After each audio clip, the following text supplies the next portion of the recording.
नमस्कार मित्रों, आपका स्वागत है तक्षशिला में। कल हमने देखा था किस प्रकार मोहम्मद गौरी की मृत्यु हुई और उसने क्या क्या कार्य किए, उसने कार्य क्या किया। उसने लूटपाट की थी और अपना जो शासन था उसका किस प्रकार नष्ट हुआ, किस प्रकार उसकी मृत्यु हुई खुकरो जनजाति द्वारा। ये सब हम पिछले चैप्टर में कवर कर चुके हैं। आज का चैप्टर है दिल्ली सल्तनत और गुलाब वंश की नींव। दिल्ली सल्तनत ऐसा होता है कि मोहम्मद गौरी की मृत्यु हो जाती है, उसके बाद उसका कोई उत्तराधिकारी नहीं होता है, बेटा वगैरह। तो उसके शासन को कौन ग्रहण करेगा, तो उसने अपने गुलामों को इख्तियार बना दिया था पहले ही भारत का। ठीक है, तो उसके जो गुलाम थे उनमें से 4 गुलामों का नाम मुख्यतः आता है, जैसे कि कुबाचा, यल्दौज, कुतुबुद्दीन बख्तियार खिलजी, कुतुबुद्दीन ऐबक। ठीक है, इनमें से सबसे बेस्ट था वो कुतुबुद्दीन ऐबक था। इसने 1192 तराइन के द्वितीय युद्ध में गौरी के प्रति अपनी भक्ति यानी वो सब समर्पण दर्शाया था तथा बहुत ही बहादुरीपूर्ण नेतृत्व किया उसने अपनी सेना का। ये सब देख के उससे प्रभावित होकर गौरी ने उसे हिंदुस्तान का इक़्तिदार नियुक्त किया था। दिल्ली व लाहौर संयुक्त प्रांत के रूप में उसे इक़्तिदार नियुक्त किया था। 1206 में मोहम्मद गौरी की मृत्यु हो गई।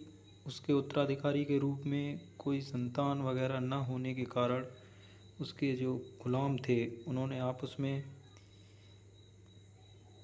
साम्राज्य का बंटवारा कर लिया था।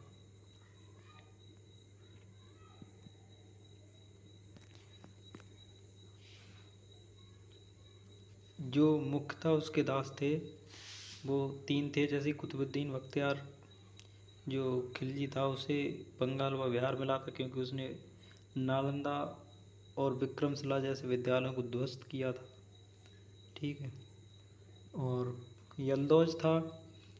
इसमें जो कुतुबुद्दीन ऐबक है वो समझदार भी बहुत था। उसने यल्दौज कुबाचा के साथ अपनी बहन की शादी कर दी थी और यल्दौज से बचने के लिए, ठीक है,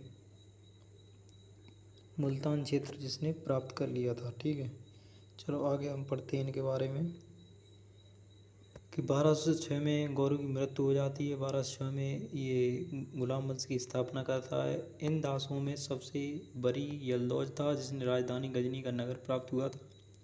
दूसरा सदस्य कुबाचा था जिसे सिंध और मुल्तान क्षेत्र प्राप्त हुआ। तीसरा कुतुबुद्दीन ऐबक था।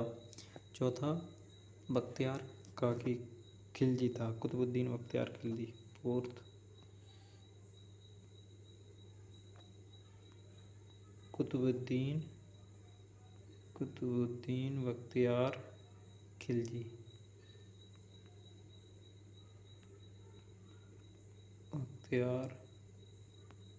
आप समझ लेना, आवाज़ से लिख लेना इसे। अभी ये ऐसा है कि ठीक है, इसमें हो नहीं पाता है तो आवाज़ से लिख लेना, आगे से देखा जाएगा इसके बारे में।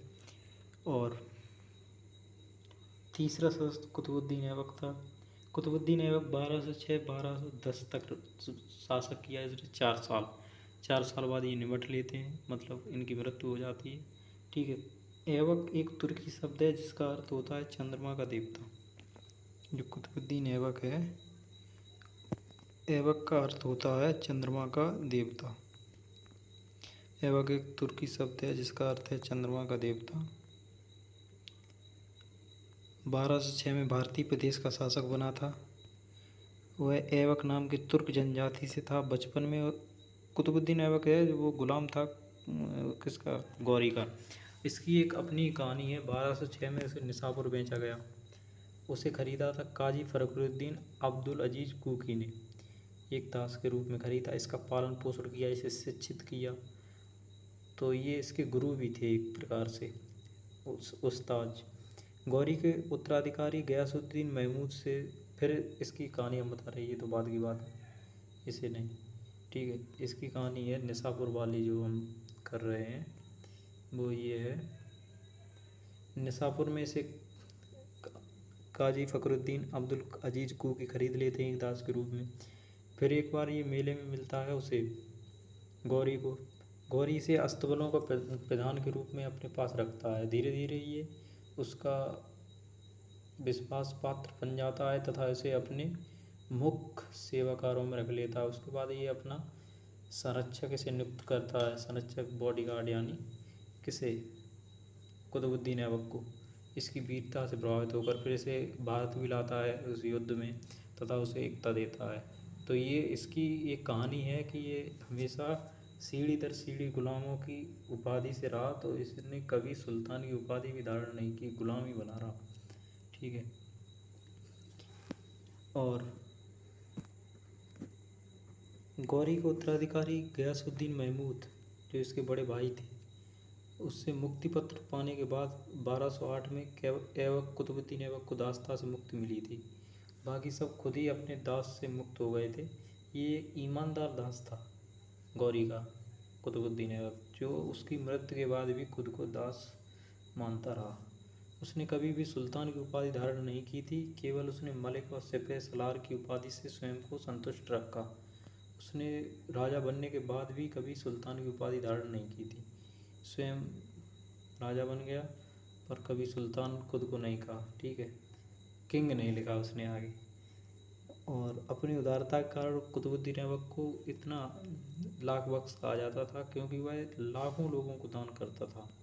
ठीक है। उसके दरबार में ताज हसन के रचयिता, निजामी व अन्य ऐसे विद्वान थे, फ़क़ीह मुवद्दर, उसने जिन्हें संरक्षण दिया था। ऐबक की राजधानी लाहौर थी। वह दिल्ली आने से हमेशा डरता रहा, कभी दिल्ली नहीं आया। ऐबक की वास्तुकला में भी रुचि थी। उसने दिल्ली में कुव्वतुल इस्लाम मस्जिद का निर्माण कराया। अजमेर में 2.5 दिन का झोपड़ा उसने निर्माण करवाया, वो मस्जिद थी। ठीक है। हाल ही में उसने राय पिथौरा के पास किला राय पिथौरा, पृथ्वीराज चौहान के जो किला है उसके पास एक नगर की स्थापना की, जो दिल्ली के प्राचीनतम 7 नगरों में से प्रथम माना जाता है। दिल्ली ने अपनी राजधानी लाहौर वो ऐबक ने अपनी राजधानी लाहौर बनाई। ठीक है। 1199 में उसने दिल्ली में प्रथम सूफी संत कुतुबुद्दीन बख्तियार काकी के नाम पर कुतुब मीनार का निर्माण करवाया। ठीक। और कुतुब मीनार का उसने निर्माण कर कुतुबुद्दीन बख्तियार काकी ये उसके गुरु भी थे। उसी के नाम पर इसने, वो एक सूफी संत थे। वो काकी दूसरा है जिसने इसे खरीदा था, और ये काकी दूसरा है, कुतुबुद्दीन बख्तियार काकी। उसका नाम था फ़खरुद्दीन अब्दुल अजीज़ कुकी, और इसका नाम है सूफी संत कुतुबुद्दीन बख्तियार काकी, कुतुबुद्दीन बख्तियार खिलजी के नाम पर, जिसने नालंदा को नष्ट किया था। ठीक है। वो अलग है, ये भी अलग है, तो आप इसे ध्यान से समझना। ये कुतुबुद्दीन बख्तियार काकी एक सूफी संत हैं।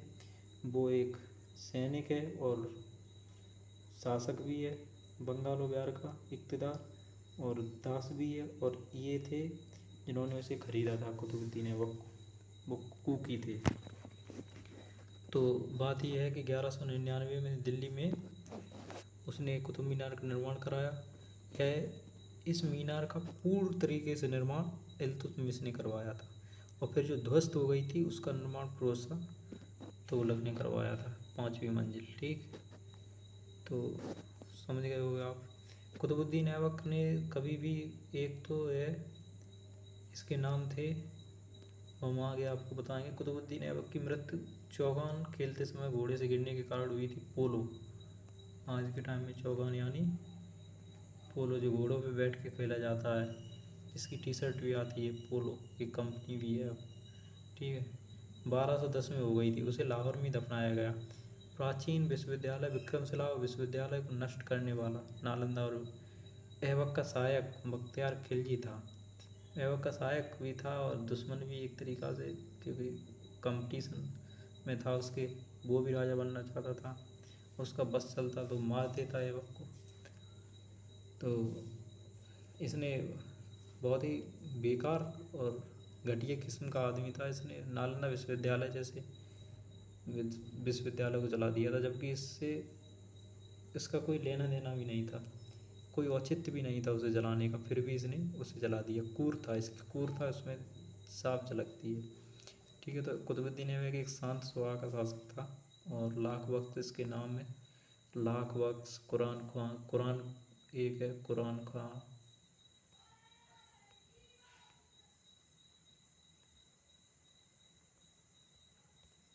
कुरान का इसका नाम इसलिए है, कुरान का बहुत ही सुरीले ढंग से ये पाठ वर्णन करता था, पाठ करता था। ठीक है। दूसरा नाम है लाख बख्श। लाख बख्श यानी लाखों को देने वाला। तीसरा नाम है इसका बुता किशन, मूर्ति भंजक। इसने भी मूर्ति भंजक की थी, तो इसका नाम भी बुता किशन है। ठीक है। तो इसके 3 नाम है। आगे इसके बारे में और पढ़ेंगे, ठीक है, डिटेल से। अभी ऐसा है कि नोट्स बन नहीं पाते हैं, तो इसे पढ़ाना पड़ता है पीपीटी से। बाकी सब ठीक है। चैनल को सब्सक्राइब करें। धन्यवाद।